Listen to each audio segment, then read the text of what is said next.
Watch and burn. Hey everybody. So tonight I am going to be discussing Anthony Burgess's novel for A Clockwork Orange. I'm not sure if I've done the movie or not.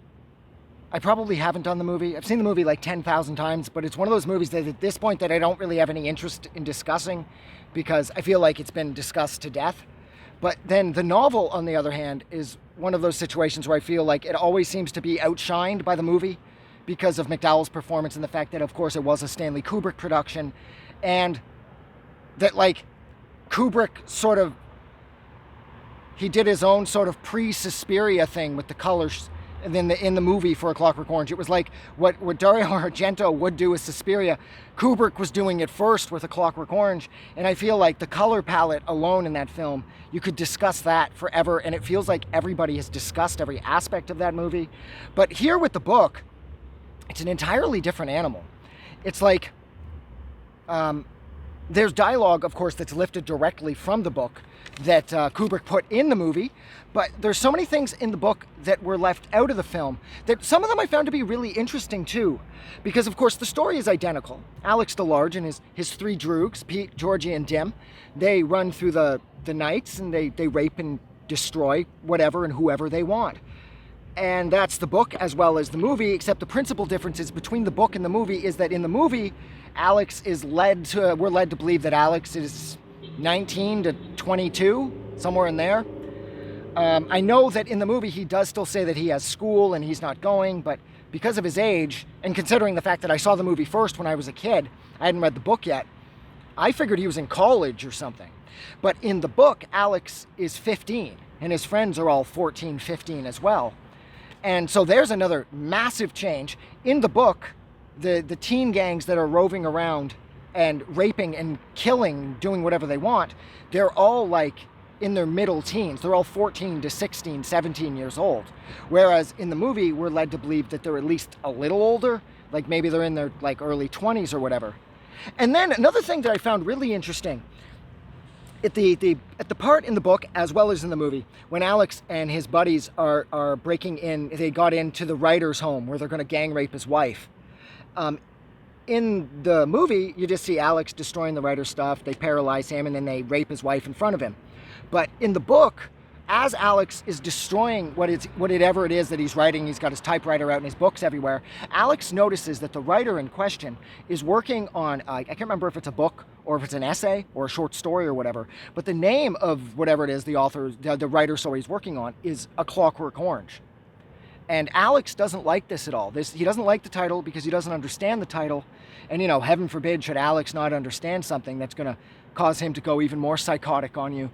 And that's exactly what he does. And in the book, we're at least partly led to believe that part, again, of the reason why Alex is so particularly brutal with this writer and his wife is because Alex was so offended by the title of whatever it is the writer was working on being A Clockwork Orange. And again, the fact that Alex didn't get it. See, and if Alex doesn't get something, or if Alex isn't smart enough to wrap his head around whatever it is, Alex becomes immediately offended and he lashes out in the most violent way possible. So I thought that was interesting that Kubrick chose actually to leave that out of the movie, because who the fuck is shooting off fireworks?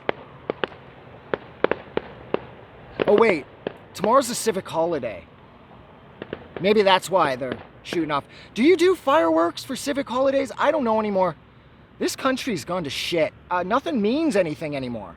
I don't even know what day it is anymore. Oh, whatever, it doesn't matter. I was talking about A Clockwork Orange. But I found it interesting that Kubrick left that out of the movie. I thought it would be such a unique way to sort of bring it full circle, because the title of the movie has always confused people. But when it has a little bit more of a backstory in the novel, because again, it's something that it's whatever the writer is writing. So I thought that was cool too. And the book starts off with Alex and his three friends beating the shit out of this old guy who's like coming home from the library or whatever, and they strip his books, they take his clothes off him, they steal a bunch of money. That was left out of the movie as well.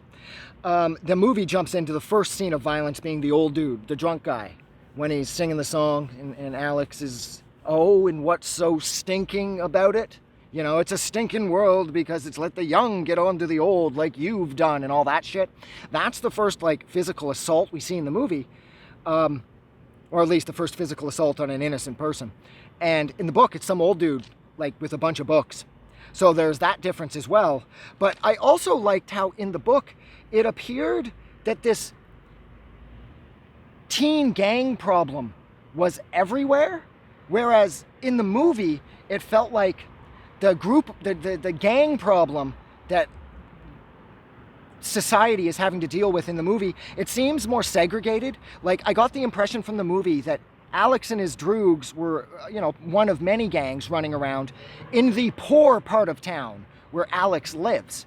We were led to believe in the movie that Alex is not living in the best area, so of course not living in the best area, there would be a gang problem. That stands to reason.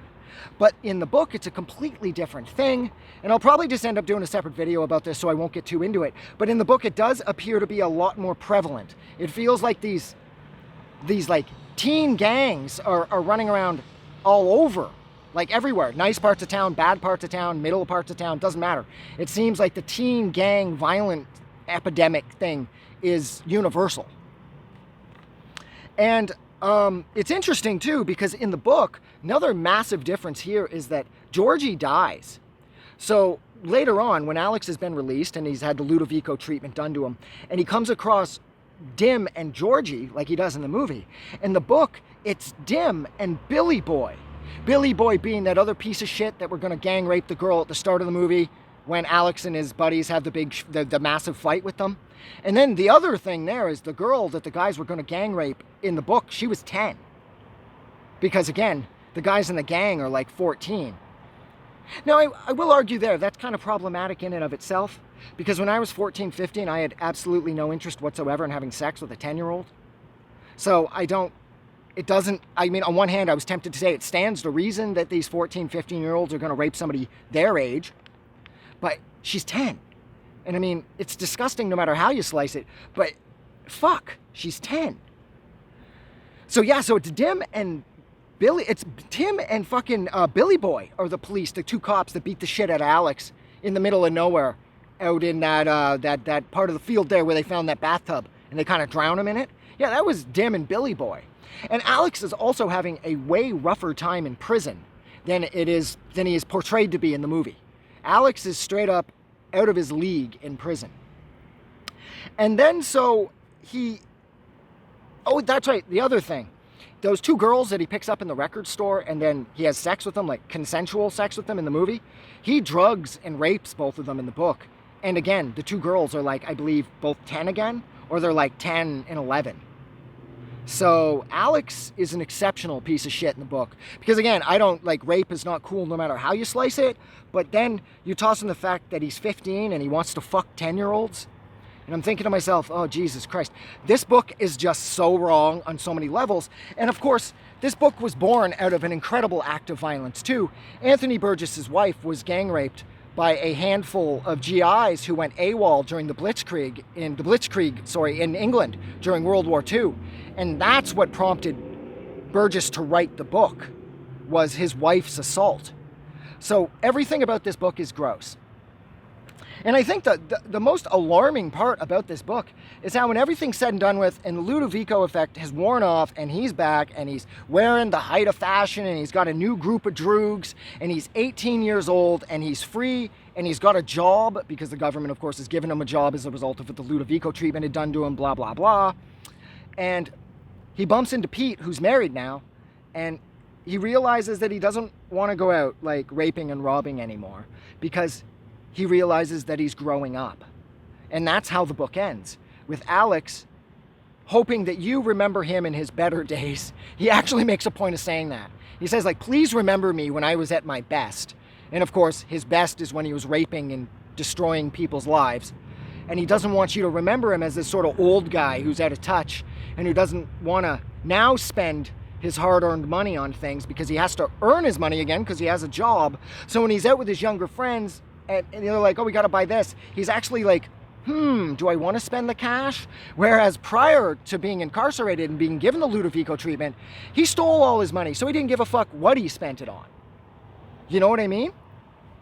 At one point, he even gives his dad some of the money that he's taken off one of his victims to take his mom out for the night. And his dad makes a point of saying that, oh, me and your mom, we don't like to go out so much anymore because of the teen gang problem. And so Alex, I mean, his dad says that he's going to buy something for his mom or something he's going to buy her. I can't remember what it was. And so in the book, again, you do get the impression that the teen gang problem is far more prevalent than it was in the movie. But I think that's everything. I'm going to go, because I've talked about this for, Jesus Christ, way too long. It's over 10 minutes. So like always, thank you so much for hanging out with me for almost 10 and a half minutes now while I discussed Anthony Burgess's novel for A Clockwork Orange. Like always, if you like this book or you like this review, don't forget to go and do something nice for somebody. And just remember, it's really simple. Give $1 to charity or hold a door for somebody. It's really, really easy. But most importantly, like always, never forget that the world is a way better place because you are in it. I'm getting the fuck out of here because it's starting to get windy. You guys rock. I'll talk to you soon.